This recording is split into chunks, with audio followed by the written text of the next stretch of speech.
Hey everyone, welcome back to the Incredible India podcast series. I am your host, Sam, and I'm joined today by our resident expert, Taylor. Hey there. Yeah, it is. It's really great to be here. We have a pretty massive timeline to cover today. We really do. I mean, we're looking at some truly remarkable survival stories today for this deep dive. Oh, absolutely. And, to really get into, we kind of need to start by confronting this massive historical illusion. Right, the 1510 thing. Exactly. Because, when most of you think of Goa, certain vivid images probably come to mind right away. Yeah, like sprawling, pristine beaches, those vibrant coastal shacks. Right. And those incredibly magnificent whitewashed colonial churches. Yeah, that's exactly the postcard image. But the thing is, when you picture that, you are effectively picturing a history that started the exact moment the Portuguese admiral, Afonso de Albuquerque, sailed into the harbor, which was in 1510. Right. And our entire mission for this deep dive is to, completely strip away that 1510 origin myth. Yeah, we are going to explore a highly sophisticated, honestly thriving civilization that existed for a staggering 2,000 years before a single European ship ever even appeared on the horizon. 2,000 years. It's a huge blind spot for most people. It really is. And specifically, we're going to break down these harrowing, almost cinematic survival stories. Yeah, 3 ancient temples that somehow managed to defy one of history's most, severe and methodical cultural erasures. Because to understand the sheer scale of what actually survived, you really have to understand the sheer scale of what was lost. So set the stage for us. What did Goa look like before the Portuguese? Well, long before the Portuguese arrived, and actually even before the Delhi Sultanate or the Bijapur Sultanate took power, this region was ruled by the Kadamba dynasty. Okay, the Kadambas. What's their timeline? They flourished primarily from the mid-10th century right up until the 13th century. And they weren't just some, minor regional power. Right, the sources show they were really ambitious.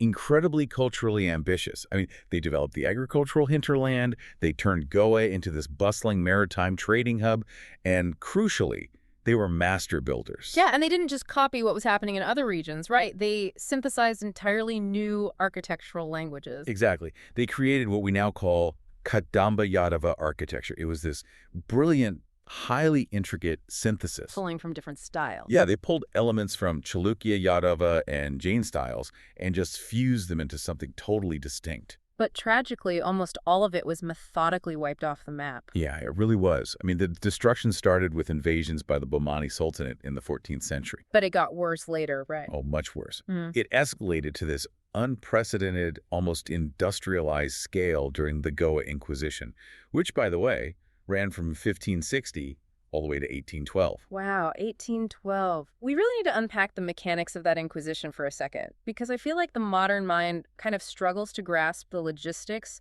of erasing an entire civilization's infrastructure. Yeah, it's hard to wrap your head around. This wasn't just a change in political management or, a few new laws being passed. Not at all. The Goa Inquisition was a deeply systematic, institutionalized campaign. It was strictly designed to ruthlessly enforce Catholic orthodoxy. So they just made Hinduism illegal? Basically, yeah. It legally prohibited the open practice of Hinduism in Portuguese-controlled territories. But the thing is, they didn't just abandon the ancient temples to let them naturally decay. They actively tore them down. Yeah, they dispatched teams to actively dismantle them, block by block. That is just wild. And the engineering reality of this is honestly fascinating because they quite literally recycled the finely carved stones from those demolished Kadamba temples. Right, to build the churches. Exactly. They used those ancient stones to build the massive foundations and walls of the iconic churches and forts that, completely define the region today. Which completely shifts how you view the landscape when you visit. It is essentially like taking a beautiful ancient manuscript, censoring every single page, and then just slapping a brand new gilded cover over it. That's a really good way to put it.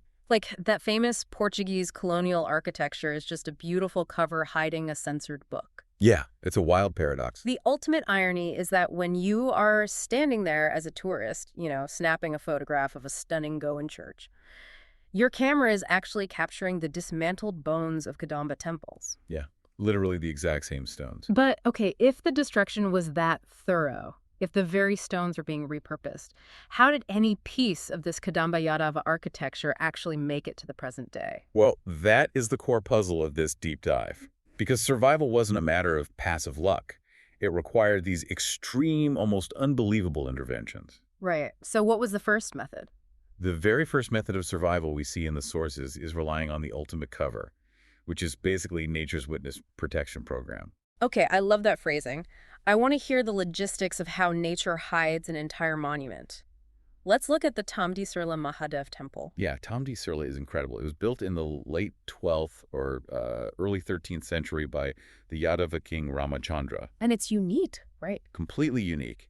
Out of all the magnificent temples built during the Kadamba era, this is the absolute only surviving specimen of their architecture, constructed from basalt stone in all of Goa. The only one.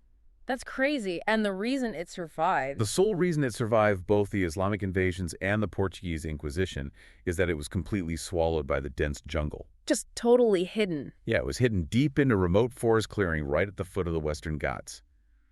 The Portuguese patrols, they simply never found it. So it was just sitting there. Yeah. In fact, it was effectively lost to broader human awareness for centuries.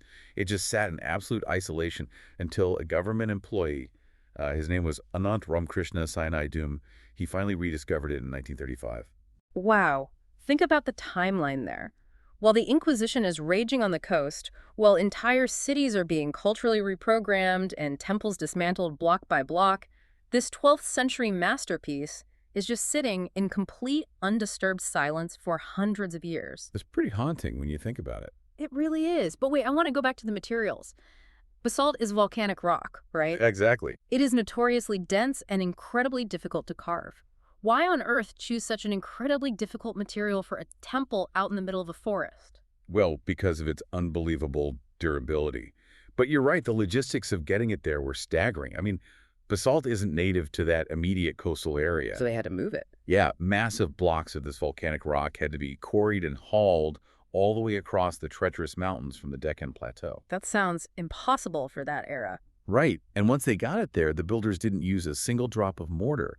They carved the basalt into these mortarless interlocking blocks. Wait, no mortar at all. So they essentially built a massive multi-ton 3D puzzle out of volcanic rock. Yep, pretty much a giant stone puzzle. But how does lacking mortar actually help a building survive for 800 years?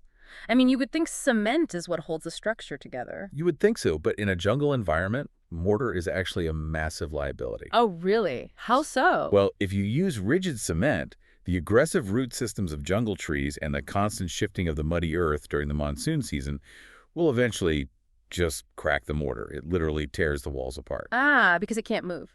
Exactly. But by using an interlocking puzzle design without mortar, the structure has this slight flexibility. It can micro-adjust and kind of settle as the earth moves. So it bends instead of breaking. That's brilliant. It really is. And architecturally, it features this pyramidal tower, which is known as a shikara, that rises in distinct steps. But interestingly, it purposely lacks a colassa, the traditional finial at the very top. Interesting. And doesn't it have a specific alignment, too? Yeah, the entire structure faces east.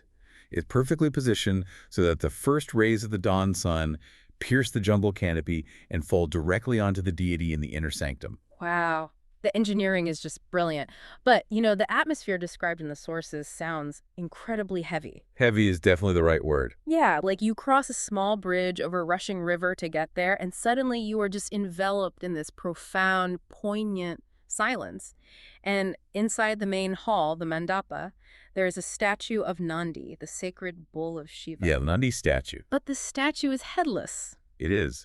The headless Nandi is honestly one of the most striking elements of the entire site. I feel like it fundamentally changes the experience for you as a visitor. It is a stark reminder that even the survivors of history carry deep, permanent scars. Yeah, it's a physical manifestation of past iconoclasm. Exactly. Yeah. The jungle protected the walls, but it couldn't protect everything. You survive, but you don't survive untouched. And the locals, they really recognize that weight too. There is a deeply rooted legend surrounding the temple that just adds to that really potent atmosphere. Oh, the cobra legend. Yeah. It's said that a massive black king cobra permanently resides in the Garbhagriha, which is the pitch-black inner sanctum. and it acts as the eternal guardian of the temple. That is terrifying, but also kind of beautiful. Right. And in Hindu tradition, the cobra is completely inseparable from Lord Shiva. So this isn't just passed around as some spooky ghost story. Right, it's symbolic. Exactly. For the community, it is a living symbol of devotion and protection that connects their present reality directly back to the 12th century. So Tumdi Surla survived by being swallowed by the jungle. But, I mean, you can't always rely on geography to hide you. No, definitely not. Because if a temple is situated in a bustling capital or a coastal hub, the jungle just isn't an option. Which leads us to our next focus, right? Saptakoteshwar. Yeah, Saptakoteshwar presents a completely different survival challenge. Because unlike Tambi Surla, Saptakoteshwar was the chief deity of the Kadamba kings. So it was very high profile. Very. This was a massive, highly visible center of both religious and political authority. And because it was the absolute focal point of the kingdom, it became the primary target for anyone looking to conquer the region. It couldn't just hide under the canopy. No, it was right in the open.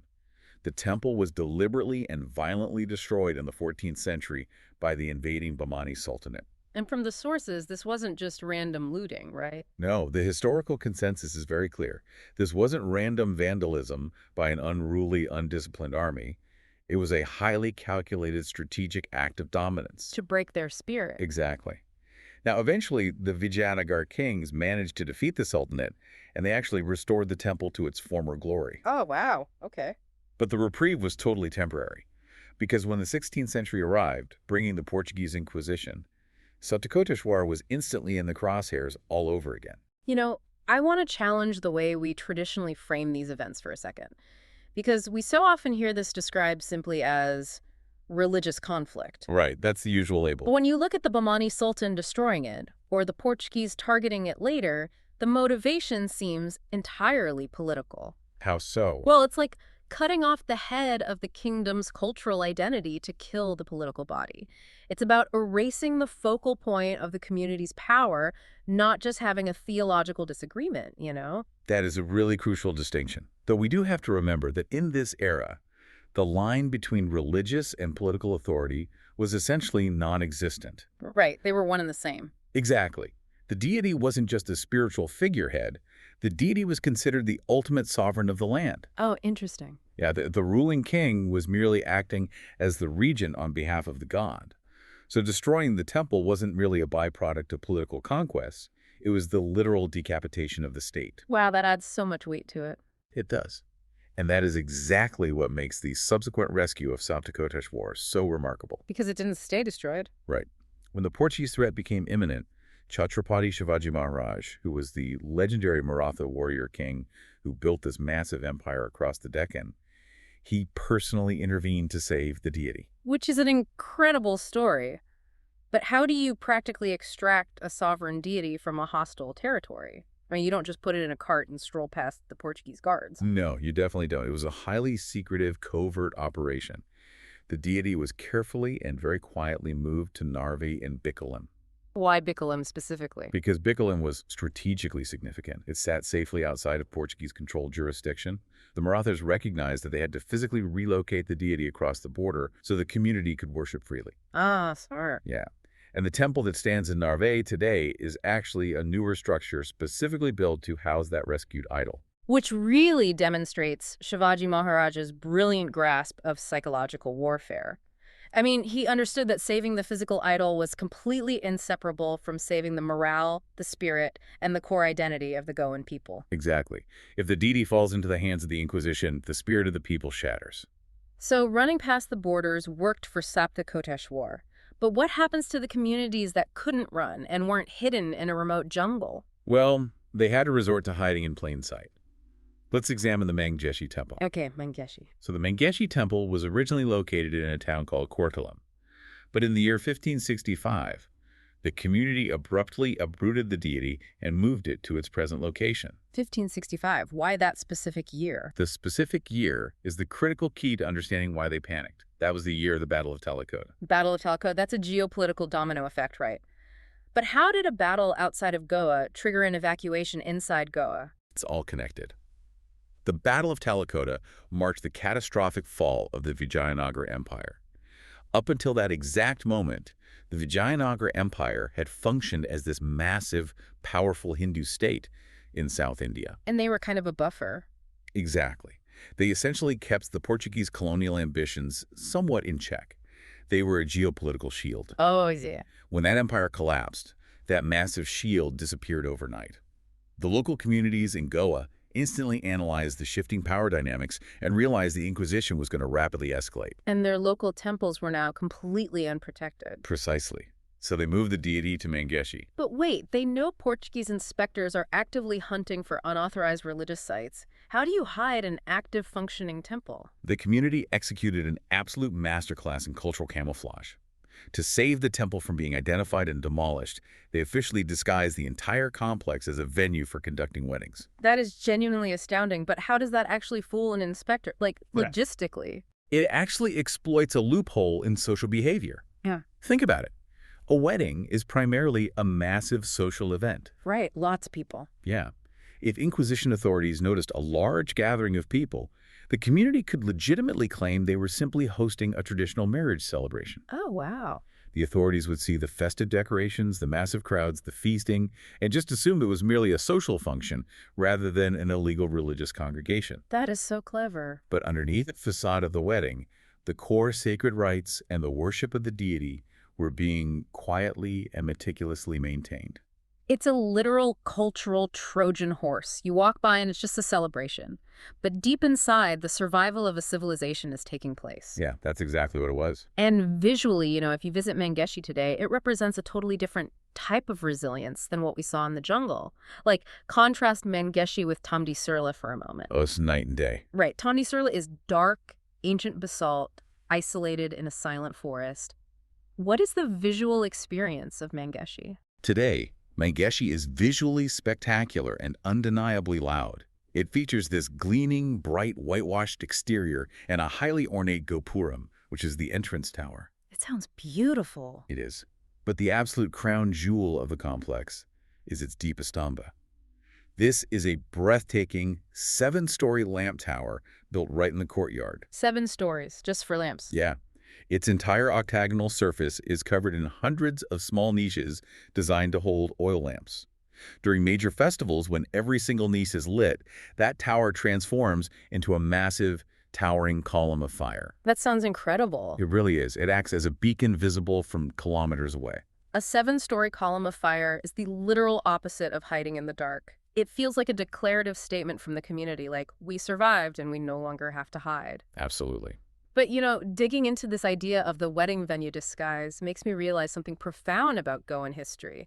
This instinct for camouflage, of hiding your true identity to survive the Inquisition. It wasn't just happening on a grand civic level with major temples. No, not at all. This exact same strategy permeated the daily, intimate lives of Goans right down to the architecture of their living rooms. It absolutely permeated domestic life. And the evidence is still physically there if you know what to look for. Like where? For example, if you go on the Chandor Grand Mansions tour, you can visit sprawling historic homes like the Braganza House or the Sarah Fernandez House. Okay, I've seen pictures of those. They look very European. Very. When you view them from the street, and even when you walk into the main reception rooms, these appear to be quintessential, devoutly Catholic, Indo-Portuguese mansions. Right, the colonial style. Yeah, you see the sweeping European chandeliers, the imported tiles, the colonial architectural flourishes everywhere. But built deep within the interior floor plans of these homes, completely concealed behind false walls and Catholic facades, are secret Hindu shrines. That is it's an intimate household manifestation of the exact same cultural resilience we saw at Mangeshi. Exactly the same. It wasn't just priests protecting idols. It was entire generations of Goan families navigating centuries of harsh, punitive colonial rule by protecting their true heritage behind closed bedroom doors. Yeah, they had to live a daily dual existence. Performing compliance in the streets and in their front parlors while keeping their ancient culture breathing in the hidden corners of their homes. It's incredible resilience. And when we talk about that ancient culture, we also have to recognize that the timeline goes so much deeper than the Kadamba kings or the 12th century. Wait, really? Yeah. Deeper than the 10th century? Oh, way deeper. The heritage of Goa is staggeringly layered. If you travel away from the coast to Escagelmo, which is situated on the banks of the Kushavati River, you will find intricate petroglyphs carved directly into the laterite rock by prehistoric communities. Prehistoric. Let's give the listeners some context on the timeline. How far back are we zooming out here? We are talking roughly 8,000 years before the ancient basalt temples we just discussed. 8,000. Yeah, nearly 10,000 years ago in total. These carvings depict animals, labyrinths, and early human figures, and they represent the oldest surviving human artistic tradition in the entire region. That just completely blows the 1510 timeline out of the water. Right, but the deep history doesn't even stop there. Goa is completely layered with ancient wonders that predate the Portuguese by millennia. What else is out there? Well, there are the Ravona caves, which local oral traditions actually link to the Pandavas from the ancient epic, the Mahabharata. The claim is that they took shelter there during their exile. Oh, wow. There is also an incredible naturally bubbling lake at Nutravalli that has been a site of continuous reverence for centuries. The physical landscape of Goa itself is just an archive of deep ancient time. Looking at that 10,000-year timeline completely reframes the entire identity of the region. I mean, you arrive in Goa expecting to see a few hundred years of colonial history, and instead you uncover a 10,000-year continuum of human existence. Yeah, it's a completely different perspective. You find prehistoric rock art carved into riverbeds. You find secret shrines hidden inside the walls of colonial mansions. And you find massive basalt puzzles hidden deep in the jungle. It completely redefines what it means to be a survivor of history. Which is exactly why we have to radically change how we view travel and heritage. Absolutely. Because when we only look at the circus, when we only accept the postcard, 1510 version of a place, we completely miss the human drama, the extreme courage, and the sheer mechanical ingenuity that allows a culture to survive against all odds. We miss the real story. Right. The story of Goa isn't just a story about what was built. It is a story about what absolutely refused to be destroyed. That is a really powerful way to frame it. And it leaves us with something really profound to think about. I want to leave you, the listener, with a final thought to mull over as we wrap up this deep dive today. Yeah, go for it. Think back to the stones of those demolished Kadamba temples that we talked about earlier. The ones that were systematically dismantled and used to build Goa's famous Portuguese churches. Right, the recycled stones. If a culture's sacred architecture is destroyed and forcibly reshaped into the monuments of their conquerors, does the original spirit of the builders remain alive inside the stone? That's a great question.